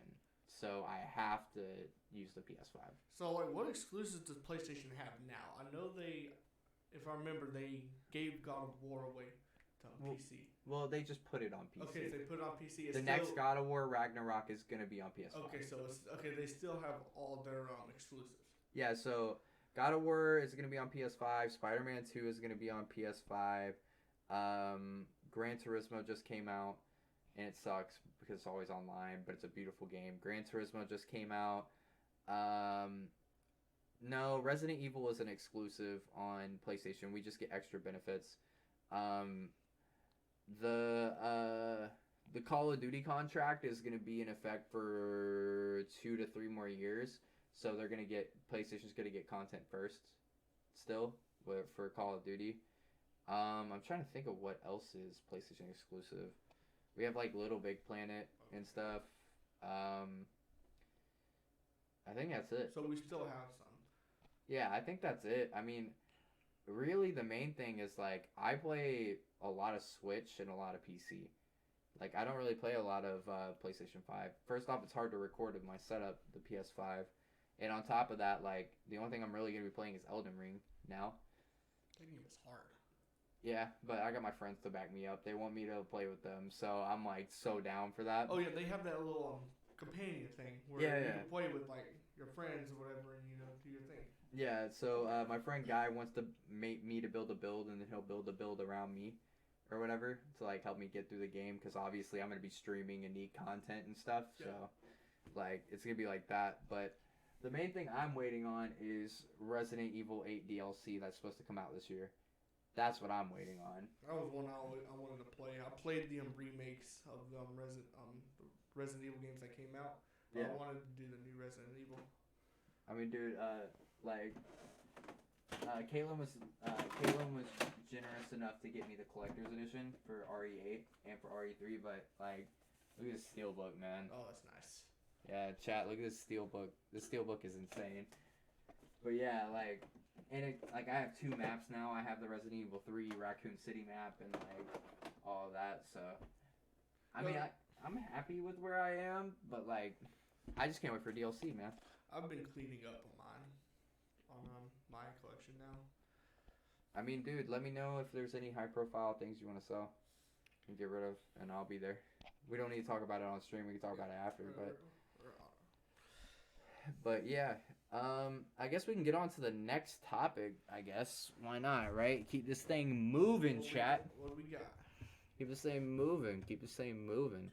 So this is gonna be a really weird question to plop in the middle, but I skipped over it. Do you have any animals? 4 dogs. 4 dogs, huh? 2 big ones, an old one, and a little one. Well, the little one's not really ours. Just my sister's over for a while, and she brought the dog along with her. So I wouldn't even count that one. But really, we have 3 dogs. I don't even know what breed they are. We just have 3 Caitlin dogs. said he prefers cats, though. Yes, I prefer cats. I'm tired of getting woken up at 5 o'clock in the morning. Oh, trust me, I feel that so hard, dude. Oh my god. I love cats. When I lived with my mom at the time, she overdid it. Yeah. She had like 13 cats. And I'm like, what? Yeah, no, like that's a little bit too much, That's honestly. a lot. And I'm like, you need to get rid of these cats. And she's like, this is their home too. I'm like, yeah, but not 13 of them. Right. Oh man, that's crazy. But I was gonna ask if you have any story times that you would like to share. Oh, I have a lot working in retail. All right, listen. Hey, listen, chat. Get your popcorn, kick back, lean back. Let's hear these retail stories I real have quick. a lot of retail and also the other job I worked at. It was actually, I'm gonna start with the other job I worked at because it was entertainment every day. Mm-hmm. I could actually start with, so we have this guy. I see a lot of the people that come in at the other job I worked at got out of prison or jail. You know, they're just working there. We threw boxes of meat and chicken and stuff for $15 an hour. Right. It was all cool. And this is when, around the time whenever I always was coming to the flea market on the weekends. Yeah. But we had a guy. We didn't even go by our actual names. We went by nicknames. Okay. We had a guy. His name was Bankhead. Okay. And I remember coming in. It was about 4 o'clock, 30 minutes before we clocked in. And I see him, like, we was, like, in a, like, sort of like a lower ground. And he had the high ground. Dude got hit by a car. Wait, what? He got hit by a car. Not full speed. He got hit by a car. Just like, boom. And then all you hear is, ah! He just comes stumbling down the hill and stuff. And I remember him getting up. We're just laughing. He got up. He was like, that stupid car hit me. I'm about to go up there and beat him up. Just stuff like that. Yeah. We're just there laughing. And I'm like, oh my God. That was one. I could do one in retail. I remember I was coming around from the back. And I was hanging out. We had like, there was like a little meat, like we have like a discount meat, like you can get 5 or $20 or something. Yeah. Yeah. And I was just hanging right there. And there was a guy. The only thing he had on was a beanie. He had no shirt, no pants, no nothing. No underwear? Nothing. Oh God, he was butt naked with a beanie on. Everything off, only a beanie. Running through the store. And I'm just standing there just watching that. I'm like, oh my God. And he passed out in the bathroom like 30 minutes later. They got him out on a stretcher. But I looked at the person. Mm-hmm. The person was someone that worked in my department a few months earlier. His name was Greg. So he came back for revenge, huh? I don't know what he was doing. He was always an alcoholic. Right. I remember a few times he would always smell like alcohol. And one time I caught him passed out. We have like a table in the back. Mm-hmm. He moved everything off the table. He was just laid there asleep on the table. And I'm just looking at him trying to wake him up. He's just done. And that's how he got fired. He got fired for the beanie thing? No, he got fired for falling asleep. I was going to be like, dude, how the hell is... He got fired for falling asleep on the table in the back. Yeah. But then a few months later, he comes running through the store naked. That was just one of the most funniest, bizarre things I've seen. Bro, if someone came in running through the store naked, like, if they even touched my department, they're out. Like, I don't care, man. I remember You're not about to run through my store naked. It was me, 2 people that worked in the meat department, and 2 managers, the owner, and we had like a co-owner, but he was like a district manager, just standing there, just like scratching our heads, like, what? Yeah. As he just got taken out on a stretcher. It was funny. I actually have a good question for you, man. What are your favorite games of all time? It's going to be separated among systems. Oh, God. Okay. So, NES, Kickle Cubicle. What? Kickle Cubicle. Cubicle? Kickle Cubicle. Kickle Cubicle.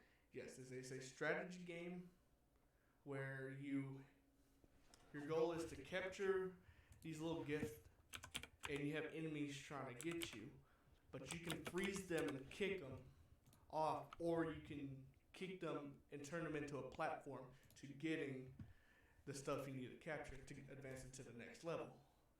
you have a series of different levels in different like rounds, and you capture different like vegetables. Like the first one's like corn or Yeah. like that. It's like different like stuff you free, different princesses to free. Okay. This looks a little weird, but all right. I'm like looking at Kickle Cubicle right now. I mean, it looks all right. It's a really fun game. Okay. Genesis Gunstar Heroes. Okay, I agree. That It's game not my is- favorite game, but I agree. That game is fun. Yeah. Basically, just a straight side scroll. Basically, just a shoot 'em up, if you will, like Yeah. like platform shoot 'em up. Yeah. PS1. It's an RPG. It's Final Fantasy 9. Oh, I actually have that in there. Yeah. I know a lot of people love Final Fantasy 7, but Well, it's only because of Cloud. Don't. Yeah, It's yeah. only because of Cloud. But Final Fantasy 9, in my opinion, is an absolute masterpiece. Yeah. You like X9? X9. Yeah. X9. Or is it X? Is it just X? It's Final Fantasy 9. Final Fantasy 10 and 10-2 is on PS2. 10-2. 10-2 Yes. is what I was saying. Final You Fantasy like 10 is great, but it gets the praise it deserves. It's a Yeah, great yeah, game. for sure, for sure. Goes to PS2, Silent Hill 2. Wow. Okay. A little unexpected, but all right. I love that game. I've had the same copy I've had years ago. Yeah. I'm gonna get buried with that game. I'm gonna be buried with I that mean, game. look, Silent Hill 2 is amazing, so I agree. Yes. Silent Hill 3 was really good, but underrated as well. Yes. And Silent Hill 4 is also underrated. I agree. You know, a lot of people don't really like it, but Silent Hill 4 is underrated. And Silent Hill Shattered Memories. Don't even. I hated the game. I hate the game so much. Don't even. Aw. Don't even. Oh, come on! I know it's a different approach from a Silent Hill game, It's but supposed to- it's basically tied to the first one. I know, but I'm but just saying. It's different, but it's great. Okay, okay. PlayStation 3. I don't even have a PlayStation. If you say 3. The Last of Us, I'm walking away. No, I don't. I haven't even played it. I'm okay. I'll pass. I don't even think I have one on PlayStation 3. Dude, you don't like Sonic 06? No. You don't like Dead Space? Dead Space is also on the 360. Yeah, but Going to the 360. Modern Warfare 2. classic. I'm gonna tell you for something sure. about Modern Warfare 2. You probably don't know this. So I've been playing Modern Warfare 2 since 2011. Yeah. I've been a consistent sniper since 2011. Uh-oh. I've met tons of people, tons of Uh-oh. players. FaZe Will out here. No, I don't like FaZe. What, are you Optic? No, don't like Optic either. Cloud? No. I was a solo player. No, I'm saying like what, like I was just going off what team you like. Team, if I go for a team, You like the Mariners? no, I mean, team-wise, it's probably going to be a team you haven't heard of. I've heard of a lot of teams. I used to play MLG Halo. I've heard of a lot of teams. I was a solo player. Okay, okay. But Okay, I was we're good. inspired. You might know, might not know him. I still have him on my friends list since 2011. No, Mhm. 2011, 2012. Ireeves. Ireeves? Ireeves. Sounds so familiar. God MW2 player. I looked up to him religiously. Him, Yeah. his Voltage with X Darkness, Ascendancy B3. Modern Warfare 2 is a classic, man. That's really good. I don't even think I have one on PlayStation 3. Do you even know any PlayStation 3 exclusive? No, because a lot of my PS3 games are RPGs. Uncharted, all the Uncharted's, Killzone, I think Wolfenstein, not the one that went on Xbox, but the other Wolfenstein game is exclusive. You have Gran Turismo. You have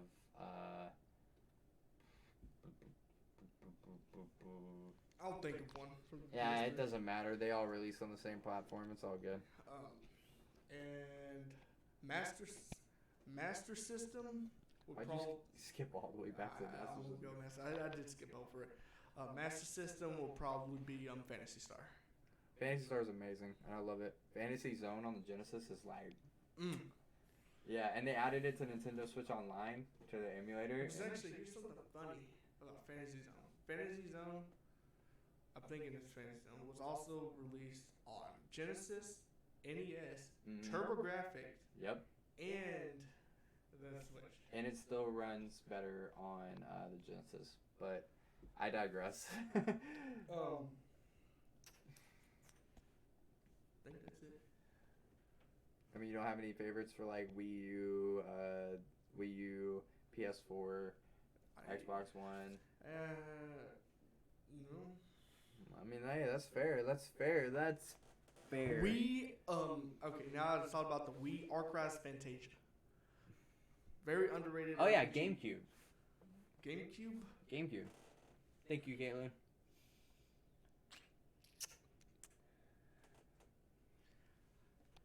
I didn't really play a lot of GameCube. That's fine. I can't really think of one for GameCube either. It's all good. You probably like RE4, right? Resident Evil 4? Yeah. Just say it's your favorite. Oh, it's a good game. But Just appease the fans. RE4 is your favorite on GameCube. Appease the fans.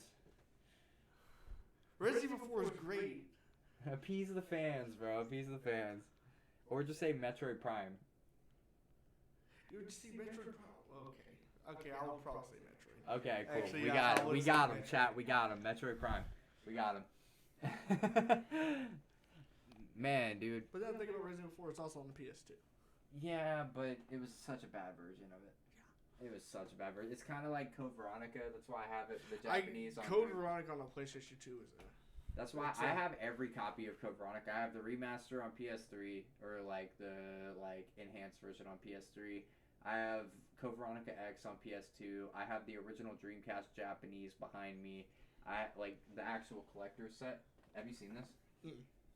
Like Oh, I have. nice. Yeah, I have. I'll show the class. I always wanted to get the one on the Dreamcast. But yeah, I have the original one on the Dreamcast. I think I have to find it. If not, I'll buy it again. And then I have the one on the PS4. Nice. And they're thinking about releasing another collection of Resident. Oh, leak time. Gale of Darkness. Pokemon Gale of Darkness is your favorite on GameCube? Okay, so Gale of Darkness is also great. Yeah, so is Coliseum though. Yes, they tied together. But Gale of Darkness is actually really great. But see, the cool thing is that did you hear? This is rumor time, chat. Rumor time. Tinfoil hats. Capcom might be releasing Resident Evil 1, 2, 3, 0, and Code Veronica as a package on PlayStation 5, like enhanced and everything, That would and be like great. actual lighting from the Dreamcast, like an actual RGB and stuff. That will be great. Yeah, there's like hints and rumors here and there that they're gonna do that. I'm still waiting for. There's also another rumor, or not a rumor, but the producer for Silent Hill is thinking about actually making games similar to Silent Hill. Yeah, I also heard that he's Guillermo del Toro is advising on it. Okay. So like we might actually get the PT that we deserve. You know what I mean? That's a game that if they re-released and actually finished it and produced If they just it, re-released the demo. If they just re-release the demo I'm still and trying to make it pay $5, everybody would buy it. I don't know why they took it off. Because Hideo Kojima had a fallout and they didn't want his name anywhere in the company and they just wanted to forget about it because they wanted to move on to mobile games. Yeah, okay. But no, they could easily bring that back and They could. They really could. But hey, it is what it is, man. I'll play it on. I'm gonna play it on PC. I'm planning on doing a stream here soon. I'm probably gonna get my friend Guy over here because he's very scared of. Here's something I just thought about now. Actually, why don't? Okay, they sell like actual copies of PS4s that has PT on it, right? Yeah, for like $3-4 grand. Yeah. Why don't? I've always was thinking about this. I don't know if they could do it, but why don't they get that and try to make a how Limited Run makes like games of that? Like, Are you saying they're trying to get the ROM off the PlayStation? Let me explain to you that there's no PS4 emulator that's working right now. There's betas of PS4 emulators that are working, but none of them are up and running because of the hardware and and all the blocks and stuff. Here in the next 3-4 years, we will have a working PS4 emulator. The minute we do, if someone donates their PlayStation that has Silent Hills on it, they'll be able to transfer the ROM over to the computer and we'll actually have a fully working PT. Because that's something I was always thinking. Like, why couldn't they just rip the ROM? Yeah. It's because of how the PS4 architecture works. and it doesn't it's not really that compatible with Microsoft, so and Fair computer systems. So I mean, what I'm hoping is that a dev kit gets sold, because if a dev kit for the PS4 ever comes out on the market, then we can reverse engineer it and have a complete working emulator. It will. It will eventually. It will. Eventually, but since they're still producing the PS4, I don't think it's gonna be anytime soon. But hey, who knows, chat? Who knows? We might have I know I'm playing PT either tomorrow or the next day, but like, it's not the original game, but it's as close as we can get to it. So like, I'm gonna be playing PT tomorrow. I'm gonna figure out how to download that thing without any viruses. But like, you know, I'm so I don't know if you feel the same way. How about this? I'm gonna put my feet up on the table, get comfy. Look, so I don't know if you feel the same way. Like, this is kind of a talk I want to have with chat and with you. I don't know if you feel the same way, but I feel like we're stuck in an era because me and you, like, you're younger than me, you know what I mean? Like, by a long shot, actually. Yes. But, like, you have the same philosophy as me. Like, you started collecting retro games at a younger age. Yes. Like, you started appreciating your games at a younger age. I don't know if you grew up like me where, like, you got hand-me-downs and then, like, you took care of those things. I don't want to get into your backstory or anything, but, like where you had to take care of these games, so you cherished them, and that is what sparked my hobby of wanting to preserve these games that I played as a child, and like experience the other games that I could have never experienced. That was exactly how it was. So the thing is it's affecting like all of this market stuff. It's not the chip shortage. It's not the war in Ukraine. I'm not getting political right now. It's not the war in Ukraine. It's not like, you know, all of this stuff. It's the fact that selfish people are sitting there and taking something that they know people love, a small community of people love, and blowing it up to where everyone wants it. And then once everyone wants it, it affects the people like me and you who just want the games to either preserve or play. Here's something. And it feels like we're trapped. Some people got mad at me, lashed out, and a lot of people agree. If I could plummet the video game market to where it gets close to worthless, I would. Hell yeah.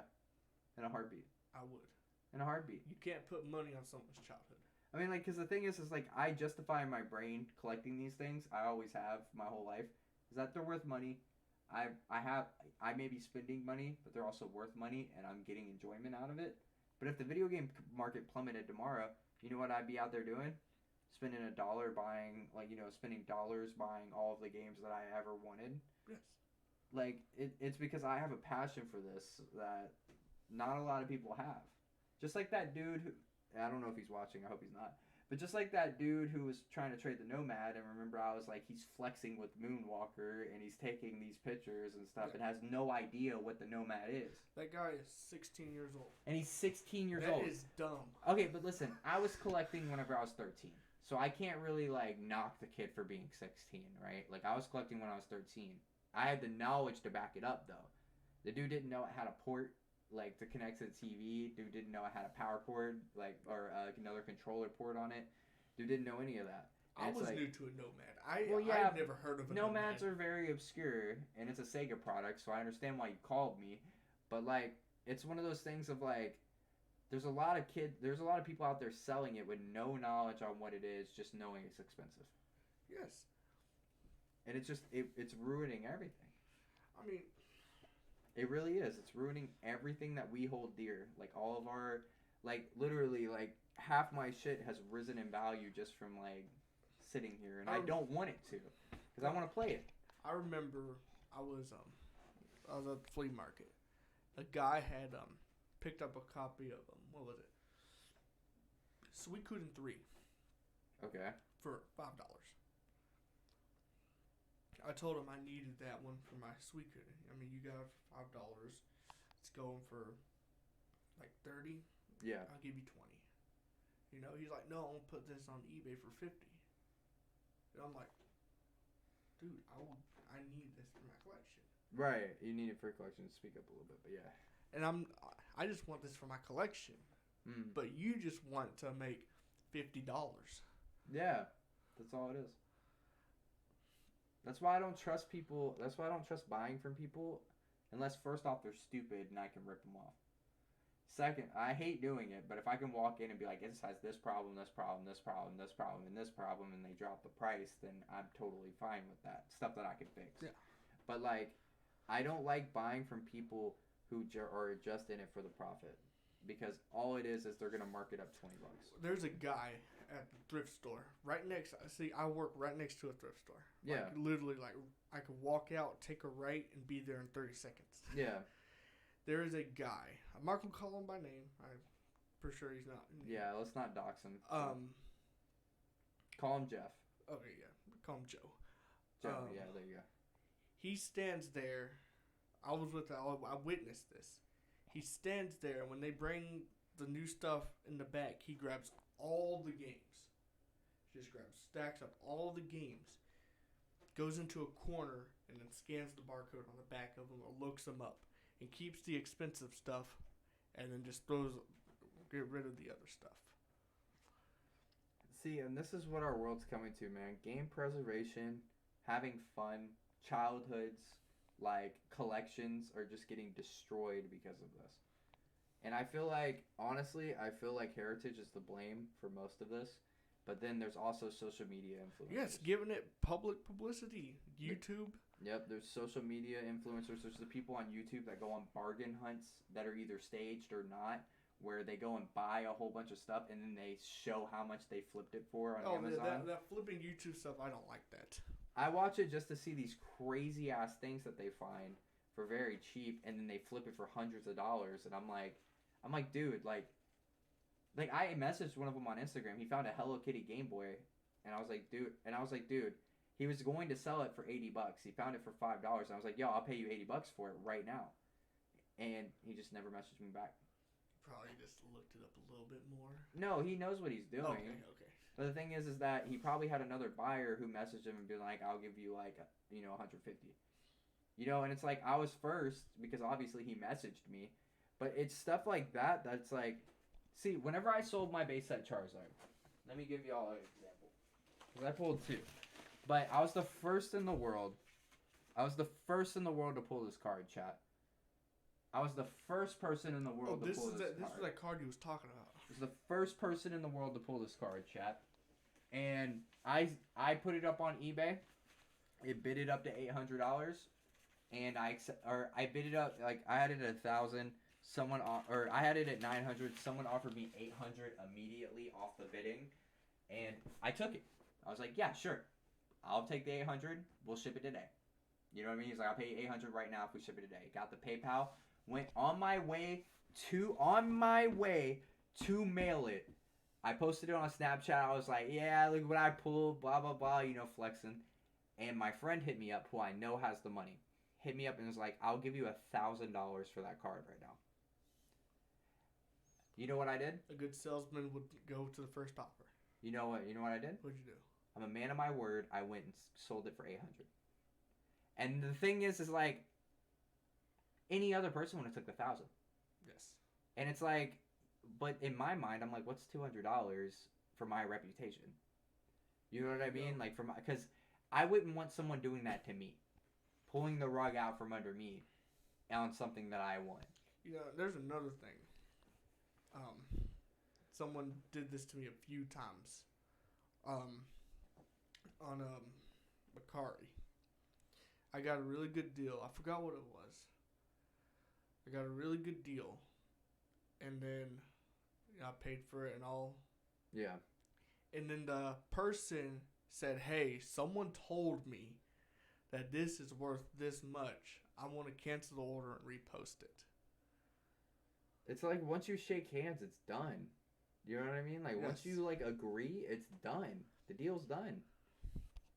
I don't like people, like, if you get a good deal, I know you wouldn't like me going and messaging that seller saying, hey, you could have gotten, like, $80 more from this. Or you being like, hey, I'll give you $80 more than what he's giving you.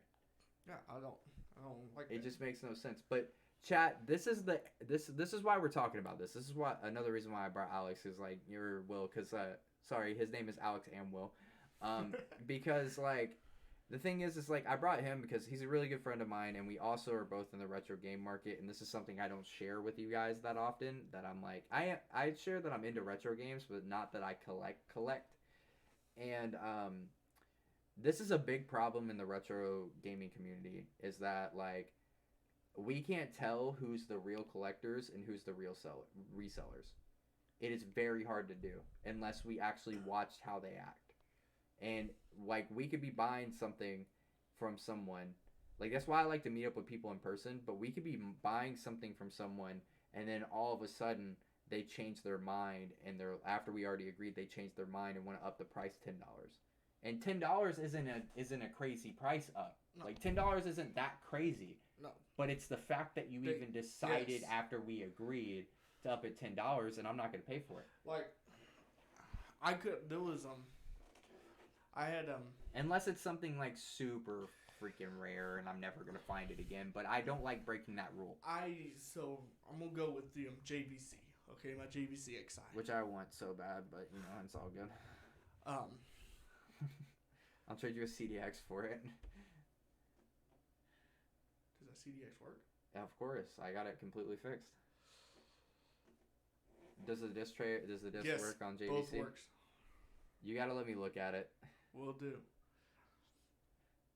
Wait, sorry, chat. We're talking business right now. We need to stop. This is where we're going. I already have a deal with the guy. Yeah, so you wouldn't trade it to me anyway. That's where we're going with that. I already have a deal with the guy. That's where we're going with that. We had a trade plus cash. I already have the cash.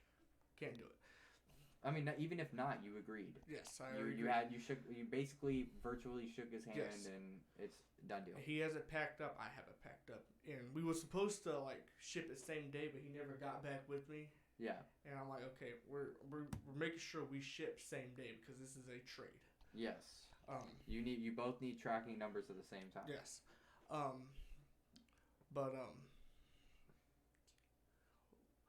I have a JVC XI, so if anybody doesn't know what a JVC XI is, it's a Sega CD. You can look it up on the internet of a Sega CD, like a Genesis Mark II and a Sega CD next to it. And Sega licensed the rights to JVC. If any of y'all are old enough, that's a VHS company. They produce VHS players. If anybody's old enough, y'all probably aren't. But basically, they made their own version of a Genesis and a Sega CD together called the JVC player. Like, it's a JVC CD. Yes. And it plays Sega CD games and Sega Genesis games. And it's a weird karaoke machine. And it's a karaoke machine, but also, if he doesn't know this, but it also plays PAL and import games as well, because they took region locks off. I did not know that. Alright. But, so, I had a deal. We agreed on a price. It was $400. And he wanted to. We initially had a price range on the Nomad. Yeah. What was it? It was $230, right? Right. And he wanted to jack it up to $250 and stuff. And I told him, I'm like, no, we're doing $220. Right. You were like. And he's like, no, this thing went up. I'm like, well, okay, my JVC is a $480 console. Right. So we're going to do $480 value. He's like, okay. I'm like, yes, don't do that. And, you know, I don't like that jacket up. We had an agreed amount. Yep. And we should stick with that amount. Always. So, I mean, chat, like, I just tried to show an example of he really wants a CDX because he was mad he got rid of his. And so it's a very tempting offer for me to offer up my CDX for a JVC because he knows I want a JVC. But like he said no. He thought about it for a second, but he said no because he already has an offer for it. And I'm sure eventually he'll come up to me with a good trade for the CDX if I ever want to get rid of it. Oh, I will. Yeah, he's like I will eventually. I will. He's scheming to get the CDX for me. I know you need a Nomad too. I do need a Nomad, but that's not a CDX trade, and you know that. And you know that. Don't even. But yeah, like, so basically, this is how the retro game stuff works. And you know, if you're not honest about it, like honestly, whenever you go to buy video games, it doesn't matter if they're brand new or Atari 2600 or Magnavox Odyssey games. Which, if anybody knows what Magnavox Odyssey game is, the first ever. I've never seen an Odyssey. I've sold one to Blake. Yeah, you should have saw it. But the thing is that like I'll show you a couple games. I have some in there. Okay. I still have some games. But yeah. So the thing is that from Magnavox Odyssey all the way up to PS5 and Xbox Series X, if you buy a game, just make sure that you stick to the original deal. And the way that you can tell if this dude's a scumbag is if he keeps trying to raise the price, because prices are fluctuating. Prices aren't fluctuating. Prices are all about what you're willing to pay for it. He can market whatever he wants. Just be cautious and, be ready to say no. You know something cool? Mm. We've officially been in 50 years of gaming. Yeah. It's crazy, ain't it? Yeah, 50 years. I was just doing the math in my head. It's crazy, ain't it, man? The Odyssey came out in 72? Yep. Okay, that's great. 50-year anniversary on this day. Well, not on this day. Yep. But and then television came out like a week later. I'm talking Magnavox Odyssey 1, by the way. Yes. Not the 2. I traded in a Magnavox Odyssey 2. Oh, okay. I had 2 of them. Yeah. Magnavox Odyssey, I can't play it on anything, so I was like, it's taking up room. So, but yeah, like, chat, just be careful who you buy from, and if they're a sleaze bag, you'll be able to tell, chat. It's not rocket science. They'll try to raise the price. They'll try to say that their stuff's worth more than your stuff. Like, don't let them do that. It's not worth it. It's not worth it in the long run. Like, he can find a JVC somewhere else. He can find a Nomad somewhere else. There's certain consoles, though, that you can't find somewhere else that you need to snag. The Odyssey. Right, but you do your homework before buying something. Always do your homework. That's what I do. That's why he calls me to do homework. Sega price. I didn't even know what the hell a Nomad was. Exactly. He calls me to do like the little work and stuff like that. But honestly, we have 9 more minutes before we hit the 2-minute mark. I gotta do an ad read in 5 minutes. So is there anything you want to talk about? Nothing off the top of my head. Nothing at all? You ain't got nothing to get off your chest? No. By the way, chat, we're also, after this podcast, we are going to a game convention. I'm hoping to find something. Same. Like, Man, I think there's only, I don't know who's selling at all. I don't think there's probably like a few guys. yeah, I might bring stuff for trade, too. Sweet. Like, who knows, you know what I mean? Like, who knows what's going to go on. It could be like, we could be there, it could be one seller who hasn't sold anything and we get some good prices, or it could just be like... You don't want to tote them back home? Huh? You don't want to tote them back home? Exactly. Like, I love those type of deals. I don't know, Chad, if y'all have ever had those type of deals where you're at a flea market, yard sale, whatever, and it's like, we got to get rid of everything.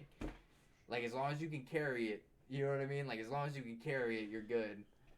But, yeah, chat. I'm going to do this ad read. We're going to end probably about 6 minutes early because we got to get to this convention. But, Will, thank you for joining me today, man. All right, I'm glad to be on here. Yeah, we got to do more of these next time you're out here, man. Oh, yes. We'll do some in-person podcasts. I'm glad we got it all situated and set up. You can chat. Y'all have no idea how long this took to set up.